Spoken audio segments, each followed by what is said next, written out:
stepdad takes my mom and his kids on a vacation without telling me, leaving me home alone. I leave to stay with my dad, and everything spirals out of control. So I'm a 16-year-old guy, and I'm in high school right now, and my mom got married to my stepdad, Eddie, 2 years ago. My mom is 40, and he's 42 years old, and my parents never got married. I was actually the result of a really short fling after college that they thought would end in a couple of months. But then my mom got pregnant, and she did not want to terminate it, so she had me. My dad also wanted to be a part of my life, so they have shared custody of me, and I switch homes every month. I spend the year alternately with my mother and my father, splitting my time equally between them. I love my parents, and I know that both of them have made quite a number of sacrifices for me in order to be close to me. The first and biggest one is that they have had to live in the same city for years, so I don't find the commute between the two houses too difficult to deal with. I did not know about it earlier, but now I know that both my parents have had to give up on multiple opportunities to rise in their careers just because they had to remain in the same city and live close to each other, all for my sake. My mom apparently also had to reject several men who were head over heels in love with her because of the child, because she wanted to focus on raising me instead of getting married and having to deal with having a husband and balancing her work life and her personal life and all that jazz. I know these things now thanks to Eddie indirectly, because he's not exactly the best stepfather that one could ask for. And my mother has had to tell me all of this in order to make me accept him. She thinks that if she could make so many sacrifices for my sake, I should be able to return the favor at least a little bit and accept Eddie. I don't know how that works because I did not ask her to make these sacrifices for me. She could have easily just terminated the pregnancy or just let my father take over raising me entirely. But anyway, I never argued with her about any of this because I love her and I want her to be happy. So I was ready to accept Eddie even though he was not a very nice guy. And by not a nice guy, I don't mean that he is mean to me in any way whatsoever. I just mean that he doesn't like me and he doesn't bother to hide it. I don't know what kind of 42-year-old has issues with a 16-year-old guy, but he definitely does. I don't know why he doesn't like me because I never did anything to piss him off. And as a matter of fact, I have always tried to be nice to him because that's how my family has raised me. To be nice to everybody, even when they show you that they don't like you. He never speaks to me rudely and never makes comments about me. And the reason behind that is that he doesn't speak to me at all. He pretends like I don't exist in the family, and this has been going on for the past 3 years. I literally have no idea what I ever did to piss him off, but one day he just decided that he was not going to speak to me, and he was going to start acting like I was not there at all. It is the weirdest thing in the world, and I'm not really used to this kind of treatment. It's like he's giving me the cold shoulder for something, but I don't know what it is. So I can't even fix my behavior because I don't even know what his problem with me is. My mother says that that's just the way he is. He does not have a problem with me, but he doesn't necessarily like me either. However, I feel like if you don't like somebody, there should at least be a reason for it, especially when you're 42, and the other person is literally just 16. I guess it has something to do with the dynamics of me being my mother's first child or whatever. I don't even know. But the bottom line is that he does not like me, and he has made it very obvious. Earlier, we used to get on okay, and the first couple of times that he came home, he would interact with me and ask me all sorts of questions about my life, and I would be very polite and answer him. But after one visit, he just decided that he was not going to speak to me. It was very random, and I did not understand why he did that. At the time, I did not question it because I thought maybe he had just forgotten to say hi to me or whatever. But then it happened so many times it became hard to ignore. So I even asked my mother if I had done something to make him angry because he was acting like I was not there in the house. And he would turn his face away every time I entered the living room or any room that he was in. And she did not tell me anything about it. She just said that he was trying to wrap his head around the fact that now he would have to deal with me being there all the time. And maybe he was just not used to it because before this, he had only dated women who did not have kids. I found that hard to believe because he himself had 2 kids. He had 2 sons. One was 15 and the other was 12. Their mother had passed away in an accident after the younger sibling was born. Also, it was not true that I would be there all the time because as I had mentioned above, I used to go to my dad's house to live with him every other month.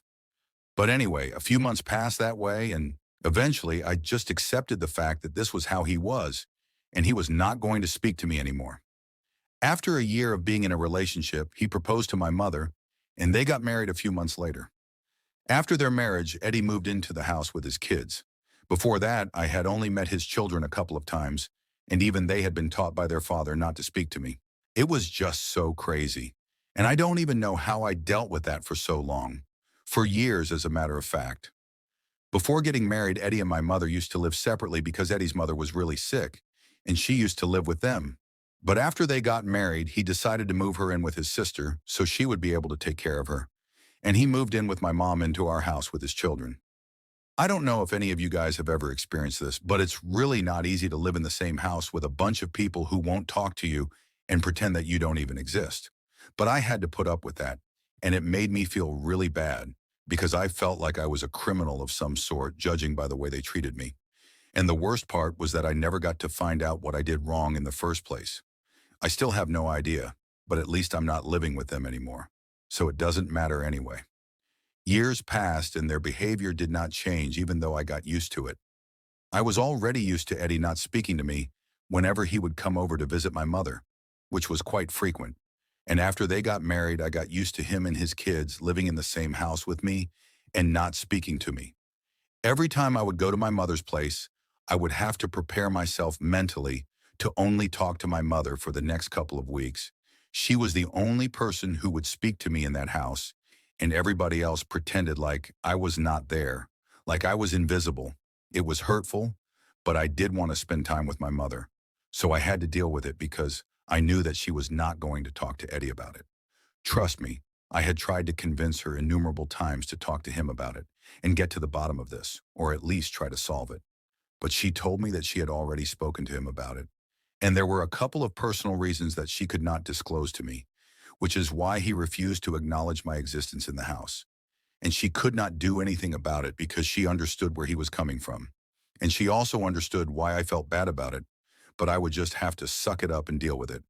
If I tried to argue with her and stand up for myself, she would get all emotional and tell me that I was being ungrateful because I was overlooking the fact that she had made so many sacrifices for me. So I could surely just give Eddie a pass for behaving with me the way that he did and just deal with it for her sake. I wanted to fight with her, but I did not want to hurt her feelings. I never even told my father about any of this because I knew that if he got to find out about it, he would be very upset and would definitely drag my mother for this. They were very different people and had very different ideas on how to bring me up, so they kept having little arguments and fights. But I knew that something this huge would probably lead to my father filing for full custody or something extreme.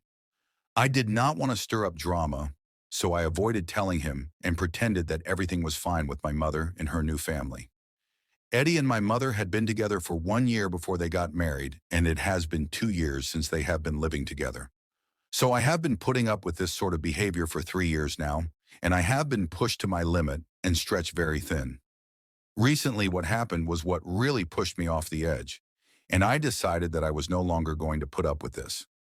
Last month, I was supposed to be spending the month at my mother's house, and as usual, Eddie and his kids had been ignoring me. I was already going through a rough patch because I had been fighting with a couple of my friends from school, and I was really not in the right headspace at the time. So about 2 weeks ago, when I woke up one morning and I realized that the house was absolutely empty, I started losing my mind over it. Even up until the night before, everything had been normal, or as normal as it gets in my mother's house. They had been all talking to each other and ignoring me, but there was no mention of them going anywhere at the time. But when I woke up the next morning, I saw that the house was empty, and I immediately called my mother up to ask about it. I had no idea where they were, but thankfully my mother did answer the call. When I asked her what they were playing at, she told me that she and the kids were going out on a little trip for the week and asked me to stay in the house and take care of it. I'm on summer break right now, so I don't have school, and I don't really have to go anywhere. But I don't think it's appropriate to leave me at home all by myself and expect me to act like a watchdog. I was not on board with that plan, and I told my mother as much that I was not ready to stay at home all day and watch the house. If she wanted something like that, She probably should have just amped up the security around her house instead of tricking me into staying at home. I was also just mostly upset that they had not even told me about their plan to go out on a road trip and left me at home all by myself. They didn't even have the courtesy of letting me know about it beforehand, so I could decide for myself if I wanted to do it or not. I probably just would have said yes because as a high school guy, there is literally nothing more that we want than an empty house all to ourselves. I probably would have invited a couple of my friends over and lived it up for a few days, but I was so pissed off that I didn't even feel like doing that because my mother was treating me like crap, and it made me feel really bad. I was also fighting with my friends, so I did not really have anybody to invite at the time, and I was just going through an overall bad time. I told my mother that she needed to apologize to me for doing this, and I could understand that Eddie did not like talking to me. But the bare minimum that they could do was at least tell me that they were going out somewhere before they left. It was not very nice to just wake up one morning and realize that you were all alone. And she told me that I was making a big deal out of this and that I needed to get over it. She did not even wait for me to respond. She just hung up the call. When I tried to call her back, she did not accept it and texted me back saying that she was trying to enjoy her trip and that she would talk to me once she was at the hotel. I was so upset about everything that I decided to leave. I knew that it would mean that the house would be completely empty, but I didn't care. I had tried to call my mother after that to let her know that I was leaving, but she did not answer my call and everything went straight to voicemail. So I locked up the house and kept the keys of the house under a potted plant, which my mother usually does when she leaves. Then I went over to my dad's place to live with him. Once I got there, he was actually surprised to see me back so early because he had expected me to return after 1 week since I was supposed to be living with my mother until the end of the month. But I had had enough, so I just came back to him, and I ended up telling him everything that had been going on. I told him all about Eddie and his ridiculous behavior around me and how he had even trained his kids not to talk to me. I felt like I had done something wrong, but I didn't even know what, and it was getting on my nerves. Then I told him how my mother did not even want to talk to him about this and just let everything go on the way it was no matter how much it hurt me.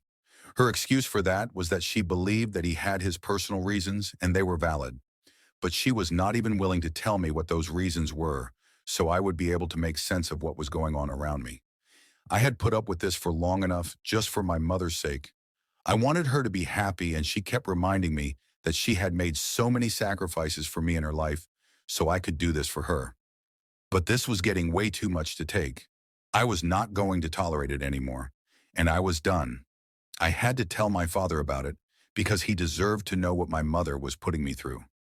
And maybe he would be able to do something about the situation because I was just so sick and tired of being treated like this. Even when I have not done anything to piss anyone off.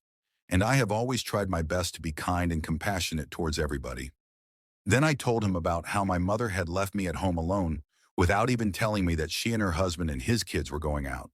And she just expected me to agree to take care of the house and make sure that everything was in its place and live on my own for the next week just because she wanted to take a trip. That was not even my biggest problem. My problem with that was she did not even think that it was important to tell me about it. When I tried to talk to her, she just kept hanging up and declining my calls. Like I was not even important to her. She had really crossed the line, and I couldn't put up with this anymore. After I was done telling my father about all of this, I started crying because I didn't realize just how much all of this had been weighing on me for the past couple of years. I did have a normal relationship with my mother before that, but after she got together with Eddie, everything changed and nothing was the same anymore. I felt like I was insignificant to her, and it was very difficult for me to accept.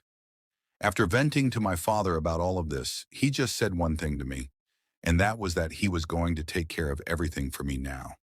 He was obviously very upset, but whatever he had to say to my mother, he did not say any of it to me. He just told me that he was really glad that I had shared this with him, and now it was all off my chest. He told me that I was going to be living with him, and if I wanted to go back to my mother, that was my choice, but he would not suggest doing that to me. Anyway, I've been living with him, and I did not try to call my mother after that day. And the funny part was that she didn't try to call me either. The least that she could have done was try to keep in touch with her son, whom she had left at home all on his own while she traveled with her new family. I was really emotionally hurt by what she was doing, but after speaking to my father, I was feeling considerably lighter, and I had decided that I was not going to let this bother me. For about 5 days, we had no contact. And then when she finally called me, I thought it was going to be to check up on me. But when I answered the call, she was yelling at me at the top of her lungs. It took me a few seconds to realize that she was yelling at me because I had left the house and they had been robbed. Apparently, a lot of stuff that they had left in the house was now gone, including their television and a couple of other expensive items. For some reason, she was blaming me all for it.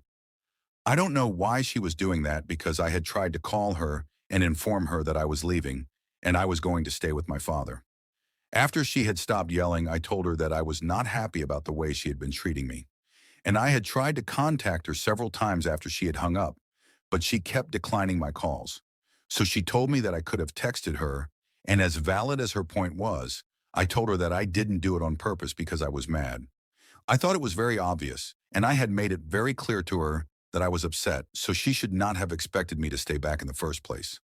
We got into a massive fight about it because she believed that I should have stayed at home, no matter how angry or upset I was, because this was a matter of safety. And she had been trusting me and counting on me. But I did not tell her to do that. In fact, I had tried my very best to let her know that I was leaving and did not want to stay at home alone. But she disregarded all of my calls. So now she had to pay the price for it. These were the consequences of her actions, not mine. I found it very ridiculous that they were trying to blame this all on me, including Eddie.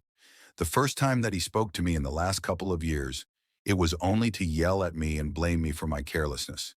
He said a couple of other very confusing things as well. Like he had always known that I would be the cause of ruin for them. I don't even know what that is supposed to mean because we don't even interact. I don't know how he came to that conclusion without even speaking to me. Anyway, my parents are now fighting because my dad thinks that this is my mom's fault and so do I, but she thinks that this is my fault. Now my mother is demanding that my father pay her for the damages since she thinks that if he is defending me for doing this, he should be ready to pay the price for it. I don't understand what to do now, and she will only drop it if I at least apologize to her and her family. I don't want to do that, but I also don't want her to keep bothering my father either. Am I the asshole for leaving my mother's house unoccupied to go live with my father because she and my stepdad left me home alone to go on a trip with his family without even bothering to inform me? Update 1. So it has been 2 weeks since the incident, and a lot of things have come to light since then. First of all, I was finally able to figure out why Eddie hated me so much. Apparently, as it turns out, when they had first started dating, Eddie had asked my mother if he could bring his mother over to live with them. My mom had said no because she was not comfortable with the idea of them moving in together so soon, and definitely not okay with the idea of her mother-in-law who was ailing to come live with her. She thought that it would be too much work for her and was not up for it, even though Eddie had made it very clear that she had a full-time nurse to look after her, and she just needed people to be around for her emotional needs. My mother was already not ready to move in with Eddie and be together, and she did not want the extra baggage of having her mother-in-law live with her. But instead of being upfront with him, she pinned it all onto me, and this was about 3 months into their relationship. They were getting pretty serious about each other at that point, even though I think it was way too soon for them. But anyway, that's my mother's choice, and I don't want to comment on that. She had basically lied to Eddie and told him that she would be okay with him moving in with her and bringing his mom and kids along to live with us. But she was not sure if it was such a good idea because of me. She had made me sound like some juvenile delinquent and told him that she had dated a couple of men in the past, but they had all been driven away because of me. Apparently, I terrorized her boyfriend because I wanted to protect her and keep everybody away since I still believed I could reunite my parents, and she did not want to break my heart. She also did not want Eddie's mother to suffer because of me, because she had told him that I had a lot of comments to make about his family. She had told Eddie that I had referred to his mother as a useless burden on the family, and I had told her that if she moved in with us, then I would make sure that she suffered for it. Something that I would never say because that's just not me, and I know how insensitive it is. And apparently I had referred to his kids as little evil goblins who were going to ruin our family. Obviously, after that, he had stopped interacting with me at all because he did not want anything to do with me. He had actually believed my mother, even though I had always acted very normally around him, and he had no reason to believe her. I found out about it a couple of days ago since Eddie had been pushing my mother to disown me and cut all ties with me because of what I had done. And he thought that it was about time. But she did not want to do that, so she finally had to come clean to him. And now they are living separately because Eddie could not believe that he had been treating me so badly over a bunch of lies that my mother had fed him just because she was too afraid to tell him the truth. That it was she who was against having a sick mother live with them and not me. In that email, he even mentioned that he would not have had an issue if my mother had been honest with him and told him that she did not have the bandwidth to deal with a sick person in the house, and he would have just spoken to his sister and made sure that they took turns taking care of their mom. But she chose to lie to him and made up such a horrible story about me that he believed and kept mistreating me. He sent me an email to apologize to me for everything that he had put me through and hoped that I would forgive him. I have not responded to it yet because I don't know how to feel about any of this right now, and I just want to keep my head clear and not think about any of this at the moment. But anyway, that's why he had been mistreating me for so long, and my mother had been allowing it. In fact, it had been working out in her favor perfectly, and she had been feeding him all sorts of lies about how I kept getting in trouble at school, and he never even questioned it because he trusted her blindly. We never spoke, so he never found out that I was actually quite a normal guy, and that kept my mother's cover from getting blown. She is one twisted lady, I have to say that. My father is now filing for full custody after we got to know all of this. And my mother is devastated because she claims that she loved us and wanted us to be a happy family together. But I'm sorry you can't have a happy family on your own terms and ruin everybody else's life. Update 2. So apparently not only is my dad filing for full custody, but Eddie is also filing for a divorce. I found out because my mother sent my dad a bunch of messages begging him to talk to Eddie and fix this because she can't live without all of us. I don't know how she even expects us to listen to her after everything that she did. She made sure that I was treated badly and did not have a problem with it for so many years, knowing that she had been lying through her teeth about me to her husband. I would pray that no person ever has to suffer something like this at the hands of their own mother. I kept wondering about what I did wrong and why I was being hated by her husband and his family for no reason. All this while, she just cared about herself and nothing else. I have blocked her everywhere, and I don't want to speak to her ever again. I had been putting up with a lot of crap for the past few years just because I loved her and I wanted her to be happy.